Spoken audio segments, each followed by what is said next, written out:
నిజంగానే రండి లక్షాధికారి కండి. ₹1,00,000 విలువ లేదు కండి ఇప్పుడు. కోటికి కూడా లేదు.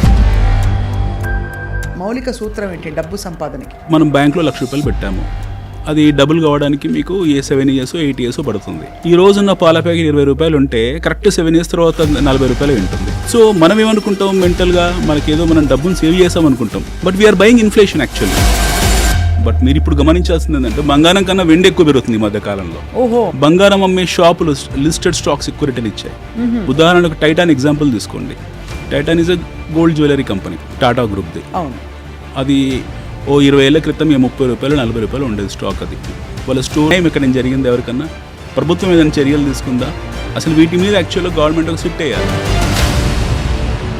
ఒక రియల్ ఎస్టేట్ వెంచర్ని అప్రోచ్ అవుతున్నప్పుడు ఏ జాగ్రత్తలు తీసుకోవాలి? HMDA, DTC, పెరేరా, అప్రూవ్డ్ ఆర్ నాట్, ఇవే చూడండి. నేను ఒక ఇండివిజువల్ కెపాసిటీలో నేను ఒక 30 లక్షలు నా దగ్గర ఉంటే ఎక్కడ ఇన్వెస్ట్ చేయొచ్చు? అది ఎంత అవుతుంది ఒక 5 ఏళ్లలో? హైదరాబాద్ ప్రాబబ్లీ నెక్స్ట్ 10 years మీకు Warangal is going to be part of Hyderabad, even Suryapet is going to be part of Hyderabad. అక్కడ ఇన్వెస్ట్ చేస్తే ఎంత పెరుగుతుందండి? 10 ఏళ్లలో కుక్కపేటలో ఎంత పెరిగింది? అమ్మో.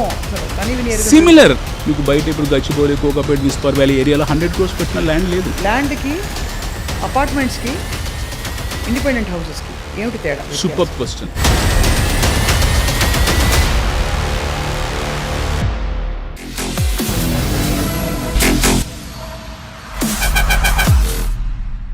అందరికీ నమస్కారం. డబ్బు విలువ ఎంత మారిపోతుందో మన ఊహల్ని మించి కూడా డబ్బు విలువ పూర్తిగా పడిపోతుంది. కాబట్టి దీనికి తార్కాణం ఏంటంటే ఈ మాట అనడానికి, ఒకప్పుడు రండి లక్షాధికారి కండి అనే కార్యక్రమాలు ఉండేవి. ఇప్పుడు మీలో ఎవరు కోటేశ్వరుడు అని ఒక కార్యక్రమం చూస్తున్నాం మనం. అన్నిటికంటే మించి ఏంటంటే ₹1,00,00,000 విలువ కూడా ఇవాళ తూచ్ అంటున్నారు అందరూ. అలా అయిపోయిందనమాట ఇన్ఫ్లేషన్. ఇవాళ మనం ఒక ఫైనాన్షియల్ ఎక్స్పర్ట్, ఒక ప్లానర్ అండ్ బహుశా రియల్ ఎస్టేట్ అండ్ అలాగే ఇన్వెస్ట్మెంట్స్ రంగంలో చాలా అనుభవం గడించిన ఒక ఎక్స్పర్ట్ అని చెప్పచ్చు. వారితో మాట్లాడబోతున్నాం. 100 కోట్లు సంపాదించడం ఎలా? ఈ టాపిక్ వింటేనే దిమ్మ తిరిగిపోతుంది. Let's talk to Varaganti Anil Kumar గారు. వారితో మాట్లాడి చాలా విషయాలు మనం ఇవాళ నేర్చుకోబోతున్నాం. అనిల్ కుమార్ గారు నమస్కారం. నమస్కారం. సో నిజంగానే రండి లక్షాధికారి కండి. ₹1,00,000 విలువ లేదు కండి ఇప్పుడు. లేదు, కోటికి కూడా లేదు. కోటికి కూడా లేదు అంటే అర్థం కావట్లేదు. ఒక్కసారిగా రెమ్యూనరేషన్స్ మొదలుకుని, శాలరీస్ మొదలుకుని అన్నీ మారిపోయాయి. సో ఇవాళ రూపాయి విలువ దాదాపు లేదని చెప్పాలి. ఎగ్జాక్ట్లీ లేదు, there is no value. So మరి మనం అవసరాలు ఎంత, ఎలా ప్లాన్ చేసుకోవాలని చెప్తే మీరేం చెప్తారు? ఫండమెంటల్ మౌలిక సూత్రం ఏంటి డబ్బు సంపాదనకి? డబ్బు సంపాదించాలంటే ముందు డబ్బు విలువ తెలియాలి, ఫస్ట్ థింగ్. రెండోది భవిష్యత్ అవసరాల పట్ల అవగాహన ఉండాలి. మూడోది మన సంపాదన ప్రక్రియ అవుతుందో అది ముఖ్యంగా అర్థం చేసుకోగలగాలి. మన ఇన్వెస్ట్మెంట్ని జాగ్రత్త చేయగలగాలి. సాంప్రదాయబద్ధంగా ట్రెడిషనల్గా మనకు తెలిసిన ఇన్వెస్ట్మెంట్స్ రెండు. అంటే భారతదేశంలో మనందరికీ కూడా సాంస్కృతిక పరంగా వచ్చిన భావజాలం అవుతుందో మనకు రెండు తెలుసు. ఒకటి బంగారము లేదా భూమి. బంగారం భూమి కాకుండా ఇతరాతర సాధనాలు ఇంకేమున్నాయి అంటే చాలా ఉన్నాయి. బంగారం భూమి కన్నా కూడా ఎక్కువ రిటర్న్ ఆఫ్ ఇన్వెస్ట్మెంట్ ఇచ్చిన సాధనాలు ఎన్నో ఉన్నాయి. లాస్ట్ 20 yearsలో ఇన్ఫ్యాక్ట్ మనకు ఈ మన భారతదేశ ప్రయాణం మొదలైంది 40 ఏళ్ళు. అంటే మనకి గ్లోబలైజేషన్ తర్వాత, ఎస్పెషల్లీ 1991 పివి నరసింహారావు, మన్మోహన్ సింగ్ గారు తెచ్చిన ఈ గ్లోబలైజేషన్ రిఫార్మ్స్ తర్వాతనే మనకు మన భారతదేశ ప్రయాణం మొదలైందని మనం అనుకుందాం. జనరల్ బేసిక్ ఎకనామిక్స్ ఎవరికి తెలిసినా కూడా. అయితే మనం అందరం ఏం చేస్తామనంటే మన ట్రెడిషన్స్ని, మన సాంప్రదాయాల్ని, మన సాంప్రదాయ ఇన్వెస్ట్మెంట్స్ని ఈరోజు కూడా వదులుకోలేదు చదువుకున్న వాళ్ళు కూడా. మన వ్యవస్థ అంతా కూడా చీటీల చుట్టూ, మన వ్యవస్థ పూర్తిగా కంప్లీట్గా చీటీల చుట్టూ ఈ పీర్లెస్ అనో, సహారా అనో, ఇంకేదో మనీ లాండరింగ్ అనో, ఇంకేదో రకరకాల యాక్టివిటీస్లో ఇరుక్కుపోయాం. లేదా ప్రభుత్వం అమ్మి ఇన్ఫ్లేషన్ని కొంటాం మనం, ద్రవ్యోద్బలాన్ని కొనుక్కుంటాం మనం ఇన్ఫ్లేషన్ని. బ్యాంక్లో ఫిక్స్డ్ డిపాజిట్ ఉపయోగపడుతుండొచ్చు మనకు. అవి అంటే రెమిటెన్సెస్ క్విక్గా ఉంటాయి, మనకు కావాలనుకున్నప్పుడల్లా సేఫ్గా ఉంటుందని నమ్మకం. బట్ మీకు రిటర్న్ ఆఫ్ ఇన్వెస్ట్మెంట్ ఎక్కడుంది చెప్పండి అందులో? సపోజ్ మనం బ్యాంక్లో ₹1,00,000 పెట్టాము, అది డబుల్ కావడానికి మీకు 7 years 8 years పడుతుంది. ఈ 1,00,000 2 లక్షలు మీకు వడ్డీతో ఒక 7 yearsకు కాంపౌండెడ్ రేట్ ఆఫ్ రిటర్న్ మీద ఒక 8 yearsకు మీకు 2 లక్షలే వస్తుంది. ఈ రోజున్న పాల ప్యాకెట్ ₹20 ఉంటే కరెక్ట్ 7 years తర్వాత ₹40 ఉంటుంది. అంటే మీరు సేవ్ చేసిన డబ్బు మీరు మళ్ళీ ఇన్ఫ్లేషన్కే కట్టేస్తున్నారు. అవును. సో మనం ఏమనుకుంటాం, మెంటల్గా మనకేదో మనం డబ్బును సేవ్ చేసాం అనుకుంటాం, but we're buying inflation actually. అంతే కదా. సో ఫిక్స్డ్ డిపాజిట్ అనేది ఒక చాలా ప్రిమిటివ్ మెథడ్ ఇన్వెస్ట్మెంట్స్లో. దట్టు మనలాంటి ఇన్ఫ్లేషన్ ఉన్న దేశాల్లో ఫిక్స్డ్ డిపాజిట్ మాత్రమే ఉంటుంది. రెండో సాధనం గోల్డ్. ఎస్, ఆర్థోడాక్స్ పరంగా ట్రెడిషనల్గా మనకు గోల్డ్ అనేది ఒక ఇన్వెస్ట్మెంట్. మీరు లాస్ట్ 100 years ట్రాక్ రికార్డ్ తీసుకుంటే gold is a fantastic return of investment ఇచ్చింది. పిచ్చిగా పేలిపోతున్నాయి ఇప్పుడు ధరలు, పేరిపోతున్నాయి. 2 లక్షలు పోయినా 3 లక్షలు పోయినా ఆశ్చర్యపోతుంది. ఎందుకంటే మళ్ళీ గోల్డ్ గ్రాఫ్ కూడా మీకు చాలా మీరు చూస్తే ఫిక్స్డ్ డిపాజిట్ లాగే ఉంటుంది. అది కూడా ఇన్ఫ్లేషన్ లాగే ఉంటుంది గోల్డ్ కూడా. ఎందుకంటే గోల్డ్ రిజర్వ్స్ ఒకటి తగ్గిపోవడము, ప్రపంచవ్యాప్తంగా గోల్డ్ ఎక్కువ డిగ్గు కావడము, కాస్ట్ ఆఫ్ ఎక్స్కవేషన్ ఎక్కువ పెరగడం, గోల్డ్ అవసరాలు పెరగడము. మన దేశంలో బంగారాన్ని మనం ఎలా చూస్తాం, ఒక ఆర్నమెంట్ లాగా చూస్తాం. అవును. బట్ వేరాజ్ డెవలప్డ్ కంట్రీస్లో అది ఆర్నమెంట్ కాదు, అది ఒక టెక్నికల్ టూల్. అది రకరకాల సాధనాల్లో, ఎలక్ట్రానిక్స్లో వాడే వస్తువు. అవును. బంగారం అవసరం పెరుగుతుంది. బట్ మీరు ఇప్పుడు గమనించాల్సింది ఏంటంటే బంగారం కన్నా వెండి ఎక్కువ పెరుగుతుంది ఈ మధ్య కాలంలో. లాస్ట్ 5-6 monthsలో మీకు వెండి ఎక్కువ సూపర్లేటివ్ రిటర్న్స్ ఇస్తూ ఉంది. ఎందుకంటే వెండి ఉత్పత్తి కూడా తగ్గుతుంది, తద్వారా డిమాండ్ పెరుగుతుంది. మళ్ళీ ఈ డిమాండ్ అంతా industrial demand. This is all related to electronics. So electronic వస్తువుల్లో మీకు వెండి వాడకం, ఎలక్ట్రానిక్ వస్తువుల్లో బంగారం వాడకం వల్ల ఈ మనం అనుకునే ఆర్నమెంట్ బంగారం ఏతుందో ఇండస్ట్రియల్ బంగారం అది, దానివల్ల అది పెరుగుకుంటూ పోతుంది. సో అన్ఆడిటెడ్ రికార్డ్ ప్రకారం ప్రపంచంలో బహుశా హైయెస్ట్ చెస్ట్ ఇండియాలో ఉంది, గోల్డ్ చెస్ట్. ఎందుకంటే 100 ఏళ్ళ నుంచి 200 నుంచి మనం కొనుక్కుంటూ వస్తున్నాం, రకరకాల దారుల ద్వారా మనం తెచ్చుకున్నాం. బట్ ఇక్కడ మీకు చాలా ఫన్నీయెస్ట్ పార్ట్ చెప్పాలంటే, బంగారం కన్నా ఎక్కువ రిటర్న్ బంగారం అమ్మే షాపులు, లిస్టెడ్ స్టాక్స్ ఎక్కువ రిటర్న్ ఇచ్చాయి. ఉదాహరణకు టైటాన్ ఎగ్జాంపుల్ తీసుకోండి. Titan is a gold jewellery company, మీకు టాటా గ్రూప్ది. అది 20 ఏళ్ల క్రితం 30 రూపాయలు 40 రూపాయలు ఉండేది స్టాక్. అది వాళ్ళ స్టోర్స్, వాళ్ళ వ్యాపారం ఎలా పెరుగుకుంటూ పోయిందో, వాళ్ళు ఇచ్చే బోనస్లు, వాళ్ళు ఇచ్చే డివిడెండ్స్ ఇవన్నీ చూసుకుంటే that would have given about 200 times. Wow. అంటే మీ ₹1,00,000 ఆల్మోస్ట్ 2 కోట్లు అయిపోయింది. ఇన్వెస్టర్స్ లైక్ రాకేష్ జుంజున్వాలా వీళ్ళందరూ అంత పెద్ద కుబేరులు కావడం కారణం Titan. So most of the people think that gold give more returns. But gold selling investment companies ఏవైతే ఉన్నాయో, అంటే ఆర్నమెంట్ సెల్లింగ్ ఇన్వెస్ట్మెంట్ కంపెనీస్ ఏవైతే ఉన్నాయో, అవి వీటికన్నా 100 రెట్లు పెరిగిపోయాయి. My God. So we need to understand where your money gets compounded more, where your money is able to give more returns. So ఆ సాధనాలని దృష్టిలో పెట్టుకోవాలి. Is it fair to say that మనం ఎక్కువ ఎక్స్పెక్ట్ చేస్తున్న కొద్దీ రిస్క్ కూడా పెరుగుతుందని? Risk is always there. Risk ఎక్కడ లేదు ప్రపంచంలో, risk is always there. But మనం ఇక్కడ ఆలోచించాల్సిన లెజిటిమేట్గా, ఒక డ్యూ డిలిజెంట్గా మనం చేయాల్సిన స్టడీ ఏంటంటే, గుడ్ కంపెనీస్ ఏంటి, బ్యాడ్ కంపెనీస్ ఏంటి, గుడ్ గవర్నెన్స్ ఏంటి, బ్యాడ్ గవర్నెన్స్ ఏంటి, కార్పొరేట్ గవర్నెన్స్ని దృష్టిలో పెట్టుకోవడము, కంపెనీస్ తాలూ గ్రోత్ స్టోరీస్ని అర్థం చేసుకోవడము.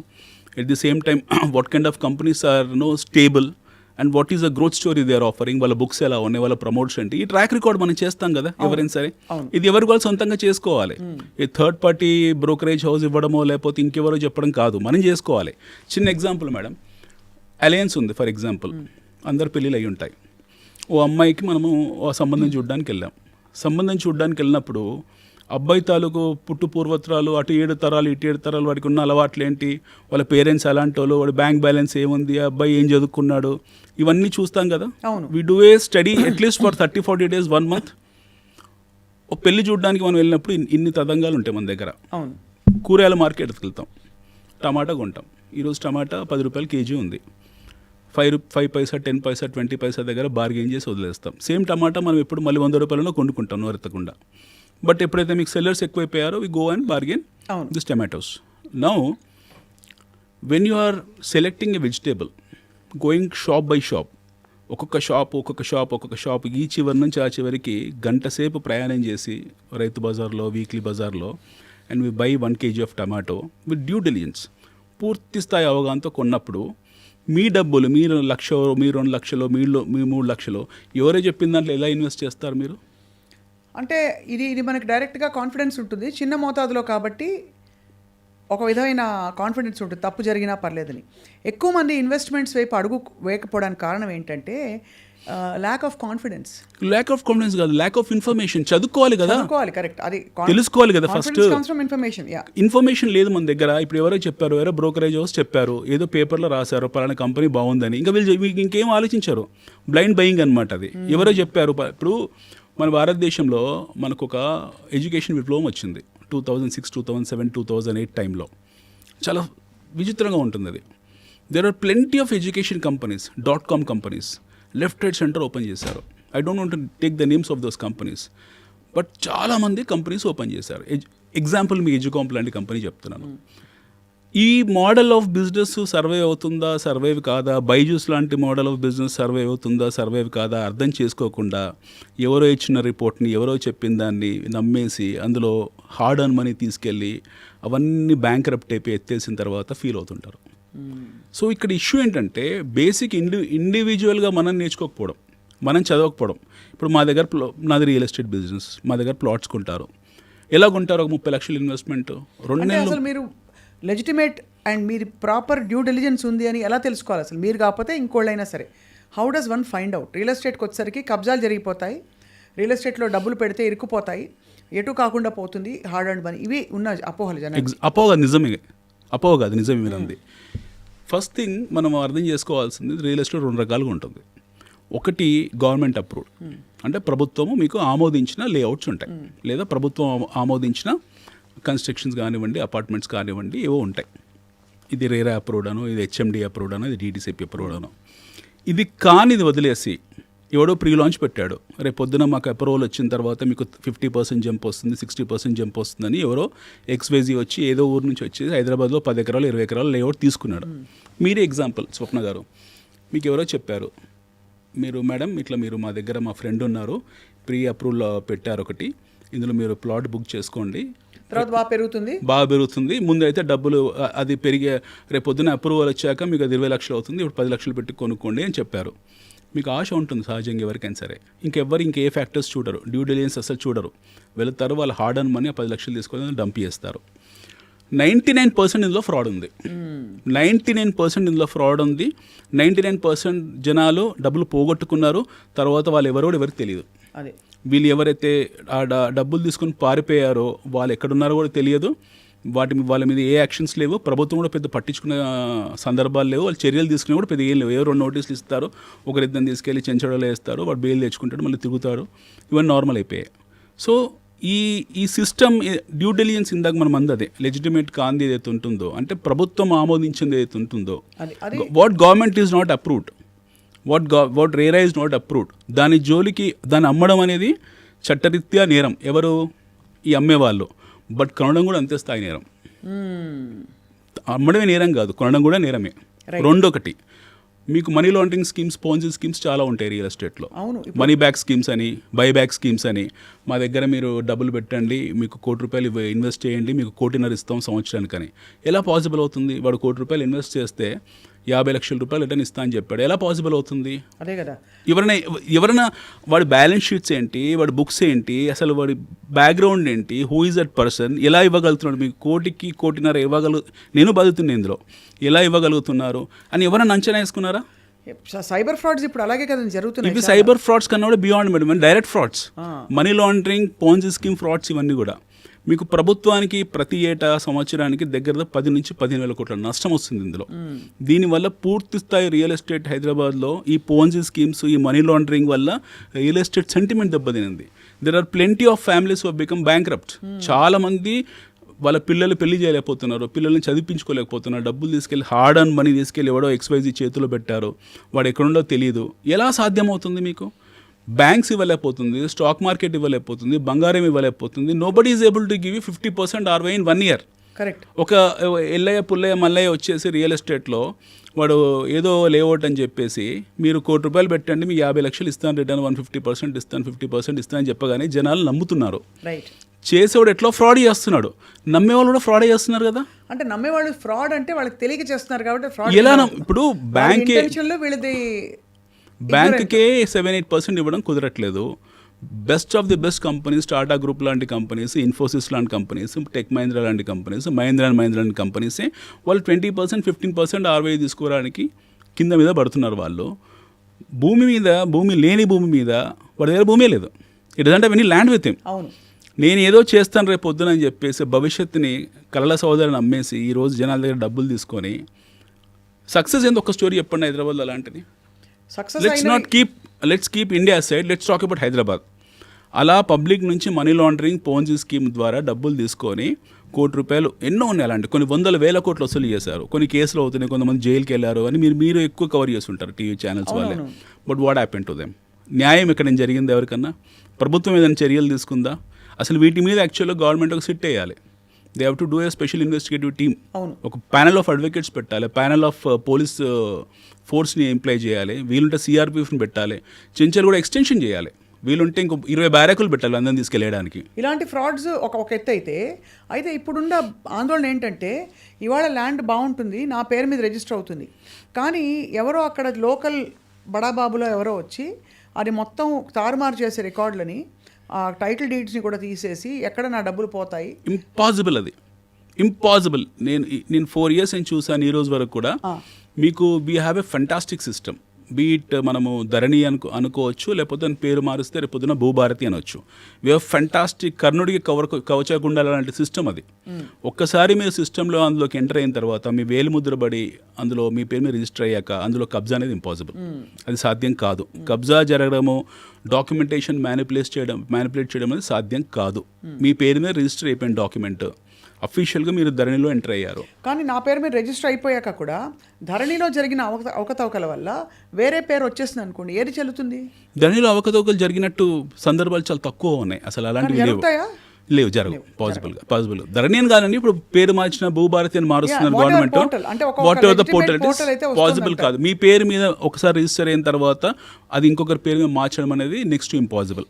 అది ఎవరు దాన్ని చేయలేరు unless until the buyer has to come, ఈ has to give an acknowledgement, అతను ట్రాన్స్ఫర్ చేసి తప్పిస్తే పేరు మార్చడం అనేది సాధ్యం కాదు.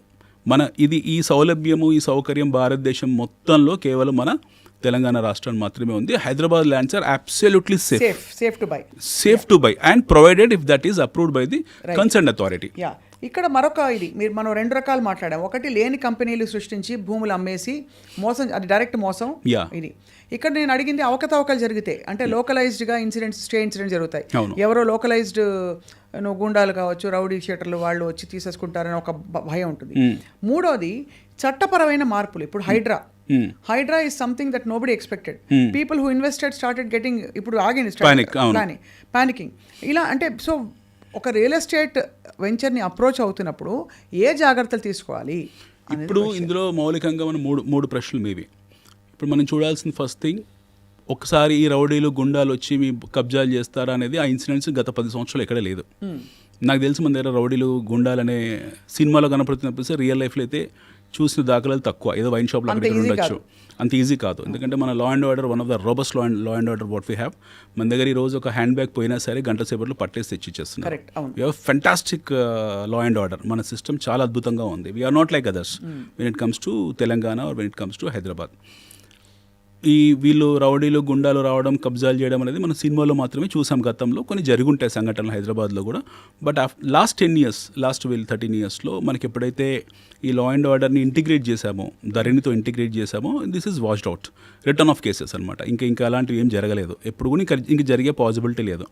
ఇందా మీతో అన్నట్టు ఒకసారి ఒక ప్రాజెక్ట్ అప్రూవ్ అయిన తర్వాత, ఆ ప్రాజెక్ట్లో మీరు బయ్యర్గా చేరిన తర్వాత మిమ్మల్ని టచ్ చేయడం అనేది, your rights will be protected. Your rights are absolutely protected. Yes. Nobody can touch, even God cannot touch you. Okay. No one can touch. There is no authority on this earth which can come and encroach your land, provided if that is registered on your name and provided that particular land has been approved. What are those approvals? DTC approval undi, RERA approval undi. That's enough. It encompasses everything. Absolutely. Yes. That can encompass everything. Now you are going to ask a question, why this Hydra has happened then? Yeah. Okay, so Hydra was an activity. Actually, Hydra is a very good activity where they wanted to clear the encroachments. Backward encroachments ఏవైతే ఉన్నాయో మనకు, especially రోడ్స్ని ఇక్కడ encroach చేశారు, లేదా lakes encroach చేశారు. We had ఎన్ని lakes ఉండే హైదరాబాద్లో, దగ్గర 300-400 చెరువులు ఉండేవి. ఆ చెరువులు కబ్జాకు గురి కావడము, అవన్నీ ఆల్రెడీ లాస్ట్ 30-40 yearsలో అక్కడ కాలనీలు వెళ్ళడము, లేదా రోడ్లు రావడము, లేదా షాపింగ్ మాల్స్ అవన్నీ జరిగాయి. So you take example of Kukatpally or Nizampet, all this places, ఇవన్నీ కూడా బ్యూటిఫుల్ ఫెంటాస్టిక్ లేక్స్ ఉండే ఏరియా. ఒకప్పుడు వ్యవసాయదారిత పంటలు ఉండేవి అక్కడ, మీకు ఎన్నో జరిగేవి, లాట్ ఆఫ్ అగ్రికల్చర్ యాక్టివిటీస్ జరిగేది, హబ్స్ కూడా, ఇవన్నీ ఏరియాస్ కూడా. బట్ సిటీ నగరం డెవలప్ అయింది, హెల్ప్లెస్ సిట్యువేషన్లో ఉన్నారు. ఆ టైంలో టౌన్ ప్లానింగ్ వాళ్ళు అప్రూవల్స్ ఇవ్వడము, లేదా ఆ టైంలో మీరు ఇందాక ఏ లోకల్ పొలిటీషియన్ ఎవరో వెళ్ళి ఏదో అప్రూవల్ తేవడం, ఇవన్నీ జరిగాయి. వీళ్ళందరూ కట్టేసుకున్నారు. వాళ్ళు ఉండిపోయారు. అంటే they are now staying in the houses. అవును. No they are the legitimate land owners of the house. ఎందుకంటే ఆక్యుపెన్సీలు ఉన్నారు కాబట్టి. అవును. మన చట్టాలు కూడా ఎలా ఉంటాయంటే ఒక 6 years 7 years 10 years ఆ పర్టికులర్ లొకేషన్లో ఆ పర్టికులర్ ప్లేస్లో ఇల్లు కట్టుకొని నివాస గృహం వేయించుకున్న తర్వాత మనకు కూడా ప్రభుత్వం కూడా పెద్ద అధికారాలు లేవు వాళ్ళని కూల్చేయడానికి. బట్ రీసెంట్ యాక్టివిటీస్ ఏం జరిగాయి, there are especially lake back waters ఏవైతే ఉన్నాయో అవన్నీ కూడా ఎంక్రోచ్ అయ్యాయి ఈ మధ్యకాలంలో. ఈ మధ్యకాలంలో అంటే 15 years బ్యాక్ 10 years బ్యాక్ వాటిని రెగ్యులరైజ్ చేసుకొని లేఅవుట్స్ కింద మార్చుకున్నారు. HYDRAA has coming to force to clear the public lands. So ఆ ప్రాసెస్లో 1-2 కొంచెం తొందరపాటు చర్యలు ఉండొచ్చు. But HYDRAA is a very good activity. I appreciate CM Revanth Reddy గారి విషయంలో చాలా అద్భుతమైన యాక్టివిటీ హైడ్రా. కానీ నేను అనేది ఏంటంటే హైడ్రాలో మీరు కేవలం ఇది ఒకటే ఇంక్లూడ్ చేయకూడదు. హైడ్రాలో బాటమ్ లైన్ కూడా ఇంక్లూడ్ చేయాలి.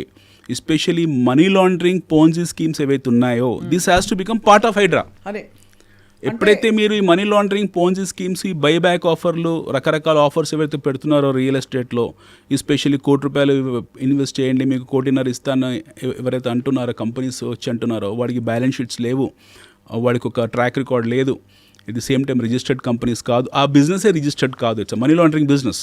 సో బేసికలీ ఆ ఇంట్రెస్ట్ కూడా ప్రొటెక్ట్ చేయాలి. ఆ ఇంట్రెస్ట్ని ప్రొటెక్ట్ చేయాలి, దాన్ని ఇందులోకి ఇంక్లూడ్ చేయాలి. That cannot be exclusive, that has to be part of the Hydraa.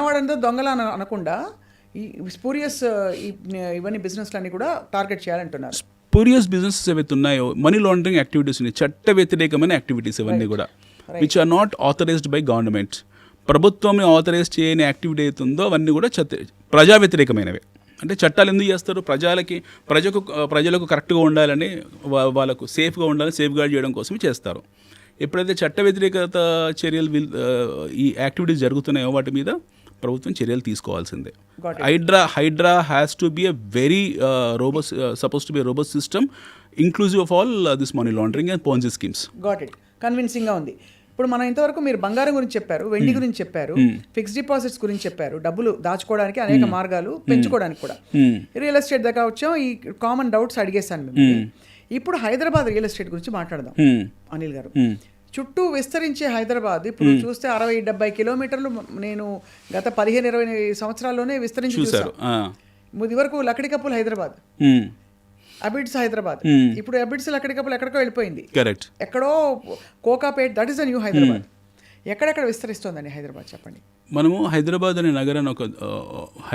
అనే నగరాన్ని కాసేపు పక్కన పెడితే first will come from Golconda. 400 సంవత్సరాల క్రితం గోల్కొండ అనే సామ్రాజ్యంలో హైదరాబాద్ అనే ఒక చిన్న కుగ్రామం ఎక్కడో ఉండేది. ఆ టైంలో రాజులు వచ్చారు, కుతుబ్షాహి వచ్చాడు, హైదరాబాద్ నగరం కట్టాడు. మొదట్లో హైదరాబాద్ రేడియస్ వచ్చేసి 5 kilometers చార్మినార్ చుట్టుపక్కల. 1980s వరకు కూడా హైదరాబాద్లో the tallest building happen to B Charminar. 1985 వరకు కూడా the tallest building happens to be Charminar. తర్వాత బషీరుద్దీన్ బాబుఖాన్ ఇలాంటి వాళ్ళు వచ్చి పెద్ద బిల్డింగ్స్ కట్టారు 90s ఆ టైంలో. Then it has become a normal high rise లాగా ఉండిపోయింది. 5 kilometers radius Hyderabad 1950s 10 kilometers అయింది, 2000 20 kilometers అయింది. ఈరోజు వీఆర్ అబౌట్ 1.1 million అఫీషియల్లీ, 1,10,00,000 జనాభా. మన హెచ్ఎండిఏ పరిధి 1,05,000 ఎంతో ఉంది, 1,05,000 ఎకరాలు ఉంది హెచ్ఎండిఏ పరిధి. 180 square kilometers రేడియస్లో ఉన్నాం మనం today. Hyderabad is around 180 square kilometers and approximately, not absolute figure but కొంచెం అటు ఇటు. I'm talking about the registered HMDA, Hyderabad municipality development authority వరకే మాట్లాడుతున్నాను. ఈ రేడియస్ వరకే మనకు ఔటర్ రింగ్ రోడ్డు, దాని తర్వాత ఉన్న ఇంకొక 6-7 kilometers వరకు మన హెచ్ఎండిఏ పరిధి అనుకుందాం. ఈ 1,10,00,000 జనాభా ఇందులోకే వస్తారు. But actually Hyderabad is beyond that. మన హైదరాబాద్ సిటీ హెచ్ఎండిఏ పరిధి దాటిన తర్వాత కూడా ఇప్పుడు ఎంత ఉందో అంత ఉంది ఈక్వల్గా. If you take the complete Hyderabad radius, I'm talking about హైదరాబాద్ని బేస్ చేసుకొని వ్యాపారాలు చేసేవాళ్ళు, ఉద్యోగాలు చేసుకునే వాళ్ళందరూ కూడా మీకు 2 కోట్ల జనాభా ఉంటుంది. సో దాదాపు 300 kilometers పరిధి కనిపిస్తుంది, మినిమం కనపడుతుంది, 300 kilometers పరిధి కనపడుతుంది. అండ్ నో వెన్ హైదరాబాద్ భవిష్యత్తు ఎలా ఉంది అని మనం మాట్లాడితే 400 years మన ట్రాక్ రికార్డ్ చూసాం. ఎన్నో రాజ్యాలు వచ్చాయి, ఎంతోమంది రాజులు వచ్చారు, ఎంతోమంది ముఖ్యమంత్రులు వచ్చారు, సొంతంగా రాష్ట్రం ఏర్పడింది, ప్రభుత్వాలు మారే, ఎన్నో జరుగుతున్నాయి. ఈ ప్రగతి ఆగదిచ్చే నిరంతర ప్రక్రియ ఇది. ఈ ప్రహాసనం అనేది నిరంతరం జరుగుతూనే ఉంటుంది. ఒకటి. రెండోది, we have to come from nation point of view. భారతదేశం పర్స్పెక్టివ్లో కూడా మనం ఆలోచించాలి. Today we have how many A class cities? We have 5 A class cities. Delhi, Calcutta, Mumbai, Hyderabad, Chennai and Bengaluru. 6 cities ఉన్నాయి మనకు. We have beaten Chennai in terms of geography. Hyderabad is the largest city then Chennai in terms of geography. ఒకటి. రెండోది, today we're at around $100 billion GDP మనము. And Hyderabad itself is contributing around 50% of state revenue. ఈ రెండు perspectives. మూడో important perspective, ఇండియాలో we're around 6 large cities including Hyderabad, Bengaluru. It the same time we have B class cities around 40-50 B class cities ఉన్నాయి. We have around 70-80 C class cities ఉన్నాయి. అంటే Indian urban population వచ్చేసి ఈరోజు 30%. అంటే అగ్రేరియన్ ఎకానమీ నుంచి మనం urban economy కింద మారిపోయాం. Fine. Now Hyderabad కూడా సిమిలర్లీ అదే రిప్లికాలో మనం వర్కౌట్ అవుతున్నాం. Now if you take globally, we're around మన ర్యాంక్, గ్లోబల్ ర్యాంక్లో 100 లోపల ఎక్కడో ఉంటాం మనం. If we look at the city perspective, ఒకప్పుడు మనము ఇండియా ఏదైతే ఉందో, we're part of Asia Pacific అనేవాళ్ళు మనని. Today entire world is calling as India Pacific. భారతదేశాన్ని ఇండో పసిఫిక్ అంటున్నారు ఈరోజు. It's not Asia Pacific anymore. India is a Indo Pacific. So Indo Pacific రీజన్లో అత్యంత ప్రాముఖ్యత గల నగరం దేశం India.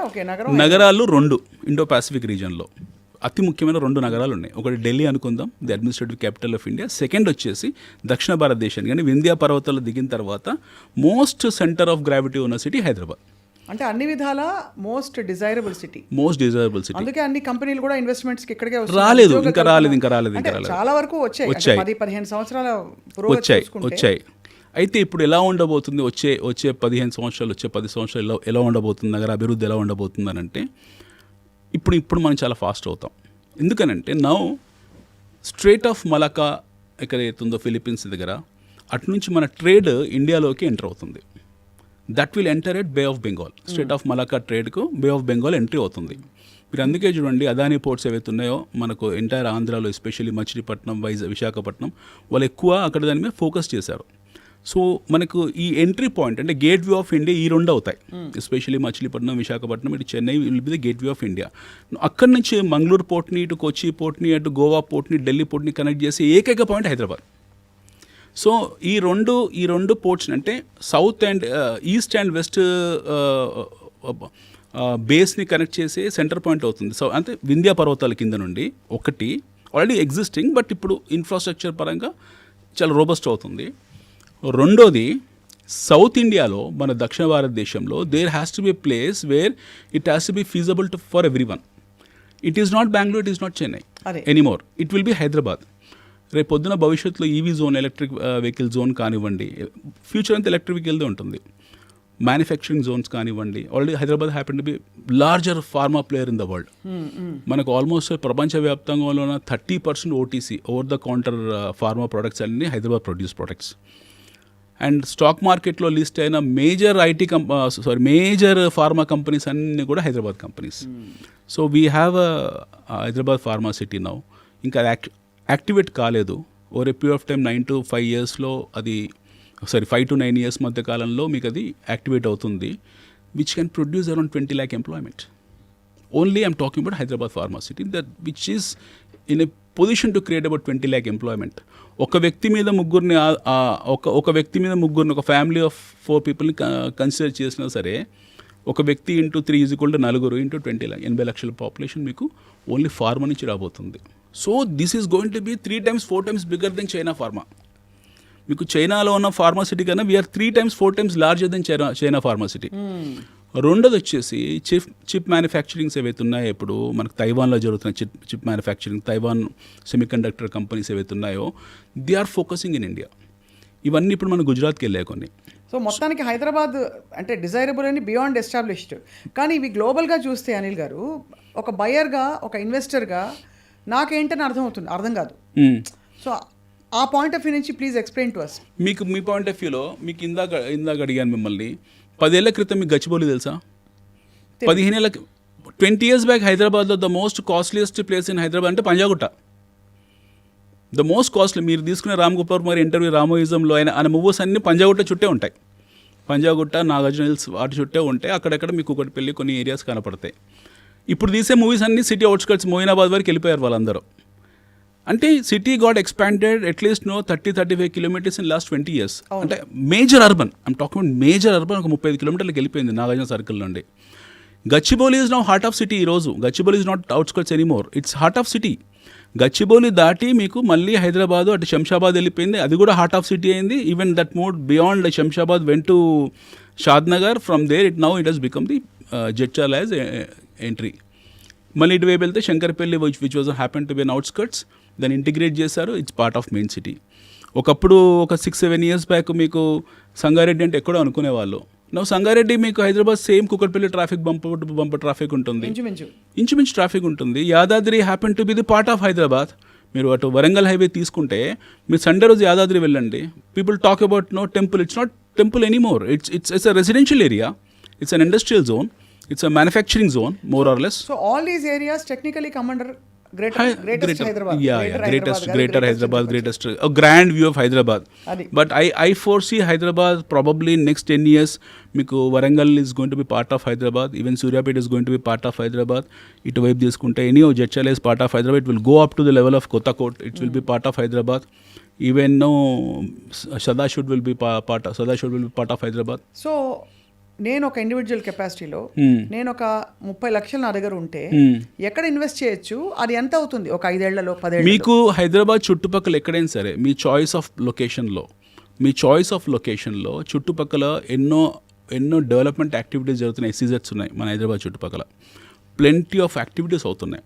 Especially the west zone కానివ్వండి, ది సౌత్ జోన్, ఇప్పుడు మీరు ఇందాక చెప్పినట్టు towards the new corridor, Divitipalli, ఇటువంటి పోలేపల్లి, ఇవన్నీ ఎస్సీజెడ్స్ వస్తున్నాయి.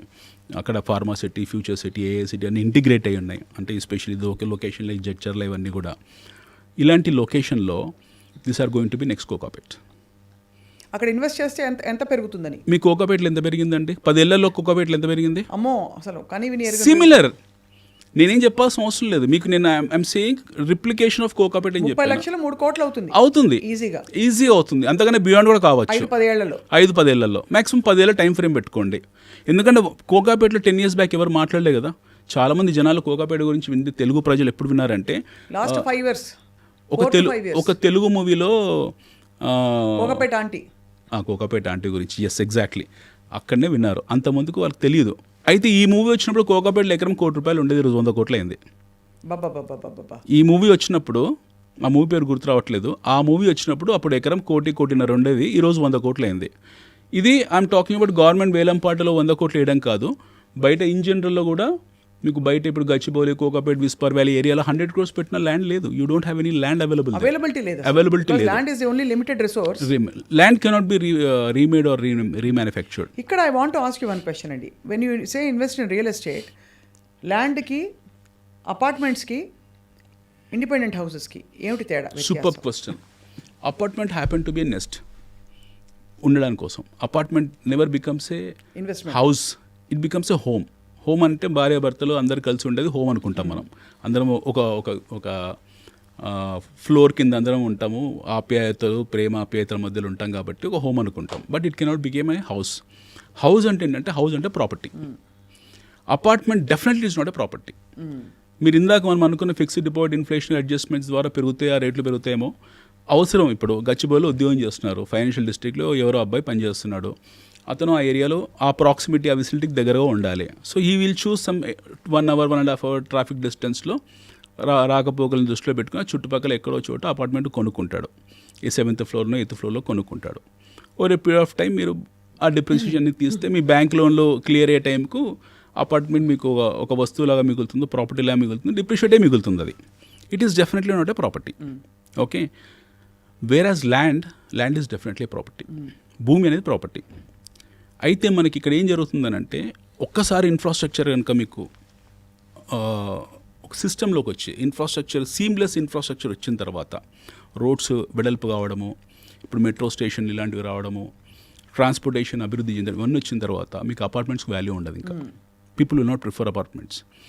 Somebody who is staying in Shadnagar, somebody who is staying in Jadcherla, if he has got a seamless traffic, traffic ఇబ్బందులు లేకుండా హాఫ్ అన్ అవర్లో కనుక గచ్చిబౌలి రాగలిగితే why will stay in apartment in Kukatpally? అదే obviously అంటే ఒక ఇండిపెండెంట్ హౌస్ మంచి ఇప్పుడైతే ఫ్రెష్ ఎయిర్ కూడా ఒక పెద్ద ఇంపార్టెంట్ అది ఫ్యాక్టర్ అది. ఇంకొకటి పోస్ట్ కరోనా తర్వాత అందరికీ జాగ్రత్తలు, ఆరోగ్యపరమైన జాగ్రత్తలు తీసుకొని there are 2 things happened in India. Corona తర్వాత భారతదేశంలో 2 విప్లవాలు వచ్చాయి, చాలా సైలెంట్ రెవల్యూషన్స్ వచ్చాయి. ఒకటి ఆటో రెవల్యూషన్, 2 వీలర్స్ నుంచి 4 వీలర్స్ రెవల్యూషన్ వచ్చింది. మన auto sales especially 4 wheeler sales we jump 200%.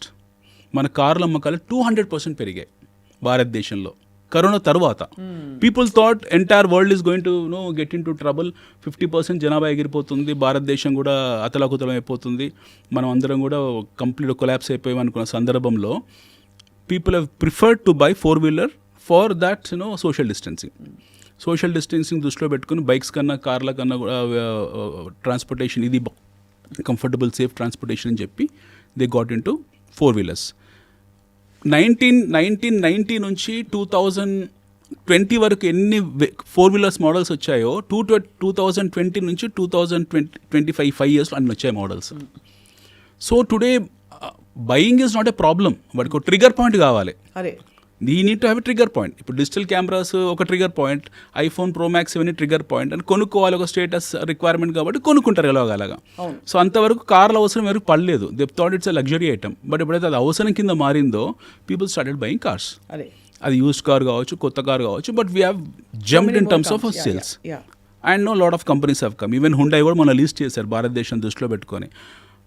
Ford వాళ్ళు, మా Ford company as left India, ఇండియాలో మార్కెట్ లేదు, కష్టంగా ఉన్నామని చెప్పేసి ఇండియా నుంచి వెళ్ళిపోయారు ఫోర్డ్ వాళ్ళు. Now they want to come back again in 4 years, seeing the market condition, seeing the dynamics of the market, seeing the purchasing ability of the Indians, అది చూసి మళ్ళీ వాపస్ వస్తున్నారు. Similarly what happened is micro family system వచ్చింది. Parents ఇదివరకు ఉమ్మడి కుటుంబాలు, అన్నదమ్ములు అందరూ ఒకే చోట ఉండేవాళ్ళు. ఈ కరోనా తర్వాత సోషల్ డిస్టెన్స్ పేరు ఒక బహానా, ఆ పేరు పెట్టుకొని తండ్రి నుంచి కొడుకులు విడిపోవడము, అన్నదమ్ములు విడిపోయి ఇలా జరిగి అందరూ వెళ్ళారు. అది కూడా ఒక one of the reason. So ఇంకొకటి ఏంటంటే బ్యాంక్ లోన్స్, మనకు కంఫర్టబుల్ బ్యాంక్ లోన్స్ ఇవ్వడం, డిస్బర్స్మెంట్స్ చాలా ఈజీ చేయడం bank loans, ample availability of inventory ఉండడము, చాలా ఇన్వెంటరీ ఉంది మన దగ్గర. So now people are preferring to buy independent house. ఇక్కడ ఇంకొక క్వశ్చన్ ఏంటంటే, నా దగ్గర సపోజ్ 30 లక్షలు ఈఎంఐ కట్టాల్సిన అమౌంట్ ఉంది, లోన్ ఉంది, బట్ 30 లక్షలు రెడీలీ క్యాష్ కూడా ఉంది. ఈ 30 లక్షలు పెట్టి ఇన్వెస్ట్ చేసి డబ్బులు చేసుకుని ఈ ఈఎంఐలు కట్టుకుంటూ కంటిన్యూ చేయడం బెటరా, ఆ 30 లక్షలతో అప్పులు తీర్చేయడం బెటరా? ఎందుకు ఈఎంఐలు కంటిన్యూ చేయండి, కంటిన్యూ ఈఎంఐ. 30 లక్షలు పెద్ద కష్టం ఏం కాదు, ఈఎంఐస్ కంటిన్యూ చేయండి. ఒక ఎగ్జాంపుల్ చెప్పాము, హైపోథెటికల్లీ ఏంటంటే ఆ 30 లక్షలు ఇక్కడ ఇన్వెస్ట్ చేయండి, ఆ 30 లక్షలు 3 కోట్లు చేయండి, ఈ 30 లక్షల ఈఎంఐ అవుతుందో ఈ 2 నెలలు 3 నెలలు క్లియర్ చేసుకోండి. అదే కాబట్టి చేతిలో డబ్బులు రిజర్వ్స్ ఉంటే better to invest and help it grow then to pay off loans. చాలా ఓల్డ్ వే ఆఫ్ థింకింగ్. మీ దగ్గర if don't foreclose your loans, continue your loans, because the cost of loan versus the appreciation of your money is more. అంటే ఈ రెండింటిని, ఈ delta ఫ్యాక్టర్ని మీరు దృష్టిలో పెట్టుకుంటే దీనికి ఎక్కువ మీకు వయబిలిటీ ఉంటుంది, దీని రిటర్న్ ఎక్కువ ఉంటుంది, ఎక్కువ రిటర్న్ ఉంటుంది. In fact you would also probably say, of course lands మీద లోన్స్ ఇవ్వరు కానీ లోన్ తీసుకుని ఇన్వెస్ట్ చేయడం కూడా is a fantastic opportunity. You take a personal loan and buy a land. మీకు పర్సనల్ ఎంత పడుతుంది, సపోజ్ అనుకుందాము ఇప్పుడు ఒక మంచి లొకేషన్ ఉంది, it's a very good thought. మీకు ఒక 30 లక్షల ప్లాట్ ఉంది, మీ దగ్గర లేదు, 10 లక్షల క్యాష్ ఉంది, ఇంకో 20 lakhs మీరు లోన్కి వెళ్ళాల్సి ఉంటుంది. డెఫినెట్గా ల్యాండ్స్ మీద లోన్స్ ఇవ్వరు బ్యాంక్స్, ఎందుకంటే కార్డ్ వాల్యూకు మార్కెట్ వాల్యూకి తేడా ఉంటుంది కాబట్టి. So now you don't have any other obvious choice. Go for PL loan, personal లోన్కి వెళ్ళండి. పర్సనల్ కాస్ట్ ఆఫ్ పర్సనల్ చాలా తక్కువ ఉంటుంది. 4 years తీసుకుని ఆ ల్యాండ్ మీద ఇన్వెస్ట్ చేసి గ్రో చేసి అంతవరకు ఈఎంఐలు కట్టుకోండి. వాట్ ఎవర్ ఇది గ్రో అయ్యాక అమ్మేస్తే ఇది కట్టేసి బహుశా మిగిలిన దాన్ని ఇంకో చోట ఇన్వెస్ట్ చేయడం. కరెక్ట్. చాలా మంది అలా చేస్తారు, ఇంటెలెక్చువల్స్ అందరూ చేసే పని అది. When you have some financial savvy, when you have some understanding about financial aspects, మనకి బేసిక్ ఆర్థిక విధానాల పట్ల కొంచెం అవగాహన ఉండి ఈ మనీని ఎలా మూవ్ చేయాలన్న ఆ సెన్స్ ఉండుంటే అందరు చేసే పని ఇది. ఎందుకనంటే మీరు ఈరోజు భూమి కొన్నారండి, ఓ 10 సంవత్సరాలు వెయిట్ చేశారు. హైదరాబాద్లో ఎక్కడ ఏ చుట్టుపక్కల కొనుక్కున్నా ఎవ్రీ 3 years డబుల్ అవుతుంది. ఇది పక్కా రిటర్న్ ఆన్ రాక్. మీ హైదరాబాద్ చుట్టుపక్కల ఎక్కడ ఉన్నా సరే మీరు అప్రూవ్, ఐమ్ టాకింగ్ మళ్ళీ I'm reinstating, I'm talking about approved project. ఇప్పుడు ఉన్నాయండి అప్రూవ్డ్ ప్రాజెక్ట్స్, అన్ని అప్రూవ్డే మన దగ్గర ఉన్నాయి. లేఅవుట్ ప్రాజెక్ట్స్ ఉంటాయి చూడండి. ఈ లేఅవుట్ ప్రాజెక్ట్స్ అంటే అర్థం ఏంటి? లేఅవుట్ అంటేనే అప్రూవ్డ్ ప్రాజెక్ట్స్. లేఅవుట్ అనేది ఒక 1 acre ల్యాండ్ దాన్ని ముక్కలు చేసి అమ్మడం లేఅవుట్ అంటారు. అదే అంటే అక్కడ ఏం చేయాలని? రెసిడెన్షియల్ పర్పస్ కోసమే ఇల్లు కట్టుకోవాలంటే కట్టుకుంటారు, లేదా ప్రాపర్టీలో ఉంచుకుంటారు, చాలా మంది కట్టుకుంటారు. ఒకప్పుడు ఏంటంటే భూమిలో అందరు వేరే సాధనాలు ఉండేవి కాబట్టి అందరు వెళ్ళి ఏ ఊర్లో ఎక్కడో భూమిలో కొనుక్కునేవాళ్ళు. ఈరోజు అలా కాదు కదండి. ఇప్పుడు ఒక ప్రాజెక్ట్ ఉంది, ఒక అప్రూవ్డ్ ప్రాజెక్ట్ ఉంది, లేఅవుట్ ఉంది, కాంపౌండ్ వాల్ ఉంది, సీసీ కెమెరాస్ ఉన్నాయి, సీసీ రోడ్స్ ఉన్నాయి, లోన మీకు అండర్ గ్రౌండ్ డ్రైనేజ్ ఉంది, వాటర్ ఫెసిలిటీ ఉంది, ఇరిగేషన్ లోపల when you have all amenities available, వాళ్ళు కట్టేసుకుంటారు కదా అందులో. అండ్ ప్రాక్సిమిటీ మళ్ళీ ఇందాక అన్నట్టు మీకు సిటీకి దగ్గరలో వేర్ నో ఎంప్లాయబిలిటీ ఉన్న ఏరియాలో మీరు ఎప్పుడైతే స్థలాలు కొనుక్కుంటారో న్యాచురల్ గ్రో అవుతాయి అవి. That is how Kokapet has grown, that is how Gachibowli has grown, that is how Shankarpalli has grown, that is how all the other places of grown. ఎప్పుడైతే మీకు ట్రావెల్ డిస్టెన్స్ తగ్గిపోతుందో ఒక ఏరియా నుంచి ఇంకో ఏరియాకు, ఆ ఏరియాలో లేఅవుట్లో మీరు ఒక ఇల్లు స్థలం కొనుక్కొని 2 years 3 years కట్టుకున్నారనుకోండి, న్యాచురల్ దానికి వాల్యూ పెరుగుతుంది. అది ఉంచుకోవచ్చు మీరు అన్నట్టుగా, మీ ఇష్టం అది up to you. Yes, that's property end of the day. So ఈ మొత్తం ఇన్వెస్ట్మెంట్స్ అండ్ మేకింగ్ మనీ నడుమ పిల్లల చదువులు ఇట్లాంటి వాటికి అవసరాలకి ఎలా ప్లాన్ చేసుకోవాలి అనిల్ గారు? ఒక్కటండి, ఆల్వేస్ నో ఫస్ట్ థింగ్ వృధా ఖర్చులు ఉంటాయండి. వృధా ఖర్చులను ఎప్పుడైతే మనం కంట్రోల్ చేస్తామో న్యాచురల్లీ మీకు అన్ని ఖర్చులు వెళ్ళిపోతాయి. అంటే వృధా ఖర్చులు చెప్పండి ఒక ఎగ్జాంపుల్కి. మీకు ఇలా చెప్తే బాగోదేమో. మీకు ఆన్లైన్లో ఫుడ్ ఆర్డర్ చేస్తారు, వృధా ఖర్చు కాదా అండి అది? ఇంట్లో వండుకోలేరా? ఏదో సరదా కోసం ఎప్పుడో 1 నెలకో 2 నెలలకో సార్ ఓకే, వారానికి ఒకసారి తెచ్చుకోవడం వృధా ఖర్చే కదా. మన చిన్నతనంలో మనకి ఇవి లేవు కదా. We don't have all this. మన ఇంట్లో ఎవరో వండి పెట్టేవాళ్ళం, మనం తినేవాళ్ళం, హ్యాపీగా ఉండేవాళ్ళం. వృధా ఖర్చు కాస్మెటిక్స్, బట్టలు వృధా ఖర్చే, నాట్ రిక్వైర్డ్. ఎందుకంత ఫ్యాషనబుల్గా మనకు అనిపించే ప్రయత్నం చేయాలి? కానీ దేనికి దాచుకుంటున్నావు డబ్బులని? ఇప్పుడు ఉన్నవాడు ఇది చాలా మంది ఆర్గ్యుమెంట్ కాబట్టి మీ ముందు ఇలా ఉంచుతున్నాను. మీరు ఒక ఇన్వెస్ట్మెంట్ ఎక్స్పర్ట్. ఇప్పుడు పోయాక ఎవరి కోసం అది, ఎవరి కోసం? మీరు ఫస్ట్ మనం ఇప్పుడు అందరు పోతారండి, అన్డిస్ప్యూటెడ్, అది ఎవరు ఉండరు. బట్ మీరు పోయాక మన పిల్లలు కష్టపడకూడదు. ఇప్పుడు అవర్ పెడిగ్రీ, మన పిల్లలు ఎవరైతే ఉంటారో వాళ్ళు సఫర్ కాకూడదు. దానికి చదువులు ఉండాలి, వాళ్ళకి కావాల్సిన ఆర్థిక వెసులుబాటు కల్పించుకోవాలి. అది ఇంపార్టెంట్. డబ్బు అంత మించి అంటే ఏంటి? ఇప్పుడు మన ఫస్ట్ మీరు అడిగిన ప్రశ్న అదే. ఈ రోజు ₹1,00,000 సరిపోవట్లేదు, ₹1,00,00,000 విలువ లేదని మనం మాట్లాడుకున్నాం. సో అది ఒక 20 years from now ఈ రోజు ఈ జూబ్లీహిల్స్లో ఒక 200 గజాలు ఇల్లు కొనుక్కోవాలంటే మీకు ఎంత అవుతుంది? 4 నుంచి 5 కోట్లు అవుతుంది మినిమం అవుతుంది. 4 to 5 crores. అంటే పిల్లోడికి మన కూతురికి ఎవరికి ఒక 200 గజాలు ఇల్లు ఇవ్వాలంటే వాడు జీవితకాలం కష్టపడాలి. ఫస్ట్ థింగ్, కష్టపడే ఎబిలిటీ ఉండి కష్టపడి సంపాదించుకొని కొంటే బాగుంటుంది. లేదు అని అంటే ఇందాకన్నా వృధా ఖర్చులు తగ్గించుకొని వేరే సాధనాల్లో వెళ్ళి అందులో సంపాదించడం మొదలుపెట్టాలి. ఈ 2 లేదు, నేను చదివిపించాను వదిలేస్తాను వాళ్ళ కర్మ అనుకుంటే మనం చెప్పేది ఏమీ లేదు. But when you wanted to create wealth, you have to cut down your unwarranted expenses. ₹3,000 పెట్టి టికెట్ కొనుక్కోవడం మీకు అన్వారంటెడ్ అనిపించట్లేదా అండి? తప్పకుండా సినిమాలకి అది అవునా కదా. ఒక వారం రోజులు ఆతృత ఆపుకొని పెట్టుకుంటే ఓటీటీలోనే ఇంకెక్కడో వస్తుంది, లేదా ఖాళీ వెనకాల కూర్చొని చూడొచ్చు ఫ్రీగా. ఎవరు ఉండరు. ఒక వారం 10 రోజుల తర్వాత థియేటర్లోనే ఎవడు ఉండడు. మనం ఒక్కరే కూర్చొని పాప్కార్న్ పెట్టుకొని సినిమా చూడొచ్చు. అండ్ దిస్ అన్వారంటెడ్ ఫ్యాసినేషన్స్ ఏవైతే ఉన్నాయో, అన్వారంటెడ్ కాస్మెటిక్స్, అన్వారంటెడ్ డ్రెస్సింగ్, మనము పక్క వాళ్ళతో కంపేర్ చేసుకోవడము, వాడికి ఆ కారు ఉంది కదా నేను కారు మార్చడము. పిల్లలు ఎన్నో కంప్లైంట్స్ తీసుకొస్తారు. నాన్న ఇప్పుడు మా ఫ్రెండ్ వాళ్ళ డాడీకి ఇది ఉంది నీకు లేదని, మా ఫ్రెండ్ వాళ్ళ డాడీకి ఇది తెస్తాడు మీదని. ఈ కంపారిజన్స్ వచ్చినప్పుడు ఆటోమేటిక్గా పేరెంట్స్ కూడా టెంప్ట్ అయిపోయి ఏవో చేస్తూ ఉంటారు. గ్యాడ్జెట్స్ ఉన్నాయి, అవసరం లేదు అవన్నీ కూడా. సో ఇక్కడ ఇంకో పర్టినెంట్ క్వశ్చన్ అడుగుతాను. Used car is better or new car is better? Go for used car. Go for Delhi car. ఢిల్లీలో మన హైదరాబాద్లో తిరుగుతున్న 4matic Mercedes you get it for 20 lakhs. మీకు నేను మొన్న ఆన్లైన్లో సెర్చ్ చేస్తే 80 లక్షలకు రోల్స్ రాయిస్ ఉంది. 8 కోట్ల కారు. 80 lakhsకి రోల్స్ రాయిస్ ఉంది. I can afford to buy. But నాకు ఆ స్టేటస్లో కొనలేదు, ఎందుకంటే దానికి ఒక స్టేటస్ కావాలి కాబట్టి. 80 లక్షలకు రోల్స్ రాయిస్ ఉంది. 40 లక్షలకు, 60 లక్షలు, 70 లక్షలకు మీకు పోర్షే దొరుకుతుంది. 20 లక్షలకు మీకు BMWలు ఉన్నాయి. I'm talking about the latest GT series. Why don't you go for it? ఇప్పుడు చిన్న ఎగ్జాంపుల్ అండి, నేను మీ ఆఫీస్కి వచ్చాను, I came in a high end car. ఇక్కడికి వచ్చాను స్టూడియోకు, నేను హై ఎండ్ కార్లోనే వచ్చాను. బయట ఉంది నా కారు. ఎవరికైనా తెలుసా అది కొత్తదా పాతదా? ఎవరు తెలియదు. నన్ను అడుగుతారా ఎప్పుడు రిజిస్టర్ చేయించారని? రెండోది, అన్నిటికన్నా ముఖ్యమైనది ఏంటంటే కొత్త కారు కొనుక్కోవడం, పాత కారు కొనుక్కోవడం అది చూడరు. మీరు ఏ కారులో వచ్చారో మాత్రమే చూస్తారు. మీరు మర్సిడీస్లో ఉన్నారా లేకపోతే మారుతిలో ఉన్నారా చూస్తారు. అంతే కదా. మీరు ఇక్కడికి ఫంక్షన్కి వెళ్ళారు. ఇప్పుడు చాలామంది ఫిల్మ్ యాక్టర్స్ ఉంటారు, ప్లెంటీ ఆఫ్ ఫిల్మ్ యాక్టర్స్ ఉంటారు. వాళ్ళు ఎప్పుడో 6 years 7 years back high end cars కొని ఉంటారు. ఈ రోజు కూడా వాడుతున్నారు కదా. ఓ 5-6 years అవుతా వాడేసి అమ్మేస్తారు. వాళ్ళు వేరే వాళ్ళు కొనుక్కుంటారు. యూస్డ్ కార్లో తప్పేంటారు? అసలు ఇప్పుడు యూజ్డ్ హౌస్ కొనట్లేదా మనము? ఎందుకంటే ఇప్పుడు ఒక మంచి రకం కారు కొంటే 40 లక్షలు చాలా మందికి, ఒక కొంచెం మిడ్ రేంజ్ నుంచి చూస్తే 40 to 60 lakhs అవుతుంది. అదే యూజ్డ్ అంటే మనకి 1/4 పడిపోతుంది. ఎగ్జాక్ట్లీ. కాబట్టి ఆ డబ్బులు ఇంకో చోట ఏ ల్యాండ్లోనో పెడితే అది బాగా పెరుగుతుంది. గ్యాడ్జెట్స్, కార్స్ డిప్రిషియేట్ అవుతాయి. అసలు గ్యాడ్జెట్స్ కొనకూడదండి. Who is asking you to go and buy every Apple new model? ఎవరు చూస్తారు? ఇప్పుడు యాపిల్ వాడి పని అదే కదా. ప్రతి నెల ఒకటి కొత్త మోడల్ కొంచెం ఫీచర్స్ మార్చి రిలీజ్ చేస్తాడు. పిల్లలు మీరే it has become such a what you call vulnerable thing in life that ఒక ఫ్యామిలీలో పథెటిక్ కండిషన్ ఉందంటే, ఒక మిడిల్ క్లాస్ ఫ్యామిలీలో నలుగురు ఉంటే నలుగురు చేతిలో 4 యాపిల్ ఫోన్లు ఉన్నాయి, which is about 4 lakh rupees. 4 Apple ఫోన్ల బదులు ఇంకో 10 లక్షలు 15 లక్షలు యాడ్ చేసుకుని ఇక్కడ భూమి కొని అవతల బారేస్తే దాన్ని ఒక 10 years 20 years తర్వాత, అట్లీస్ట్ ఒక 10 years తర్వాత దట్ వుడ్ బి 10x. 40-50 లక్షలు అవుతుంది కదా. Who is bothered about it? And why you need to have so many, మీరు కంటిన్యూ చేయండి. Why you need to have so many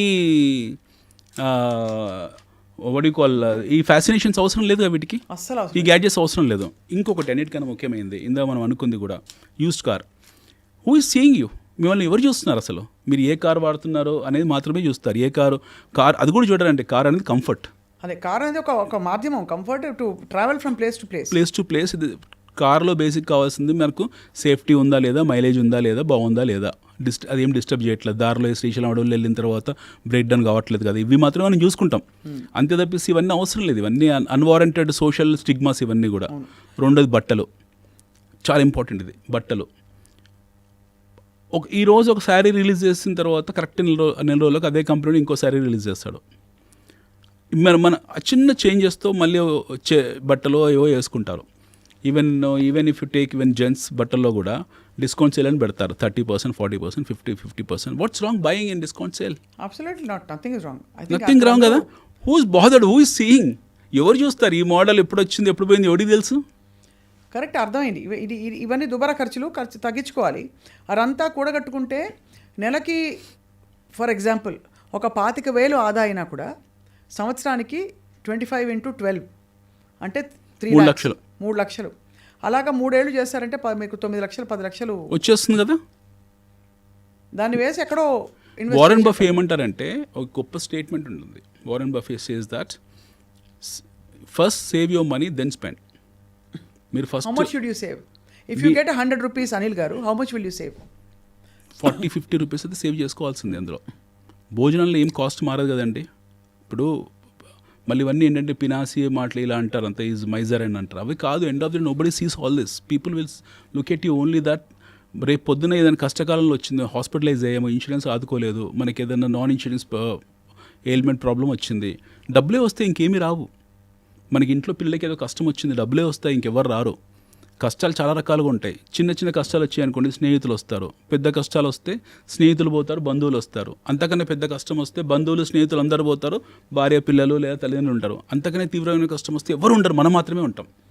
అది గుర్తుంచుకోవాలి. అంతే. అత్యంత తీవ్రమైన కష్టం వచ్చిన రోజు ఎవ్వరు ఉండరు, డబ్బు మాత్రమే ఉంటుంది. Nothing will be there with you, only money will come to rescue you. అది డబ్బు విలువ అంటే అది చెప్పింది. అది తెలుసుకుంటే your rupee will be wisely spent, wisely invested. ఇప్పుడు ఫైనలీ అనిల్ కుమార్ గారు, చాలా informative and lot of heavily loaded session ఇది. మీతో ఇంకొక ఇంటర్వ్యూ ఎప్పుడో చేయాలి మేము త్వరలో.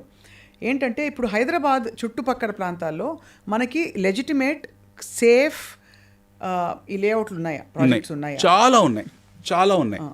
మీరు చూడాల్సింది ఒకటే, first thing, whether it is RERA approved or not. It is HMDA DTCP RERA approved or not. అంతే. ఇవే చూడండి, ఈ 3 చూడండి. ఈ 3 ఉన్నాయి అనుకోండి, go and blind by. Right. ఇంకా ఏం అవసరం లేదు మీకు. ఇవి లేకుండా, లేదు మేము వారం రోజుల్లో లాంచ్ చేస్తున్నాం, నెల రోజులు లాంచ్ చేస్తామని అంటే it is absolutely bogus. Don't even get in to that. Right.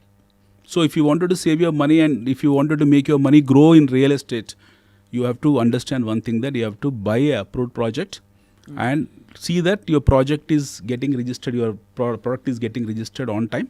That's it. And don't get into this Ponzi schemes, money laundering schemes. These are bogus. I appeal to government that హైడ్రాలో మీరు ఈ money laundering buyback real estate offers ఉన్నాయో ఏవైతే ఉన్నాయో ఇందులో include చేయండి. ఇలా చేయడం వల్ల సంవత్సరానికి ప్రభుత్వానికి కొన్ని వేల కోట్ల రూపాయల ఆదాయం కలుగుతుంది. హైదరాబాద్ రియల్ ఎస్టేట్ సెంటిమెంట్ దెబ్బతినడానికి కారణం కూడా వన్ ఆఫ్ ద రీజన్ కూడా ఈ మనీ లాండరింగ్ స్కీమ్స్. వీటి మీద మీరు ఒక స్పెషల్ ఇన్వెస్టిగేటివ్ టీమ్ వేయాలి, ఒక డీజీ లెవెల్లో ఐజీ లెవెల్ వేయాలి. వాళ్ళని ఒకసారి వాళ్ళ పని పట్టారంటే everything will get set right. And we're doing a fantastic job. ఆ government is doing a fantastic job. మన ప్రభుత్వాలు అద్భుతంగా పనిచేస్తున్నాయి, కేంద్ర రాష్ట్ర ప్రభుత్వాలు. రైట్. మనం దాని గురించి ఆలోచించే అవసరం లేదు. Indian growth story is intact. We're growing one of the finest economy in the world. We are the 5th largest economy in the world, sitting with $650 billion of reserves. మనం ప్రపంచంలో అత్యంత బలమైన ఆర్థిక శక్తి. మన శక్తిని ఎవరు ఆపలేరు. And we're going to be a semiconductor champion in days to come. We're going to become electric vehicle champion. Alternative ఎనర్జీలో వీఆర్ ది ఛాంపియన్స్. ప్రపంచంలో భారతదేశాన్ని ఆపే ఏ శక్తి లేదు, తగ్గేదే లేదు. అది అనిల్ కుమార్ గారు, చాలా engaging and very enriching session. తప్పకుండా మీరు చెప్పిన పాయింట్లో మౌలిక విషయాల నుంచి ఇప్పుడు అందరూ ఆలోచనలో పడతారు. మన డబ్బులు ఎంత ఉన్నాయి, ఏం దాచుకుంటున్నావు, ఏం ఖర్చు పెడుతున్నావు, ఏం చేసుకుంటున్నావు అని చెప్పి మళ్ళీ మిమ్మల్ని ఆహ్వానిస్తాం for another very informative session. Thank you so much for. Thank you madam. Thank you.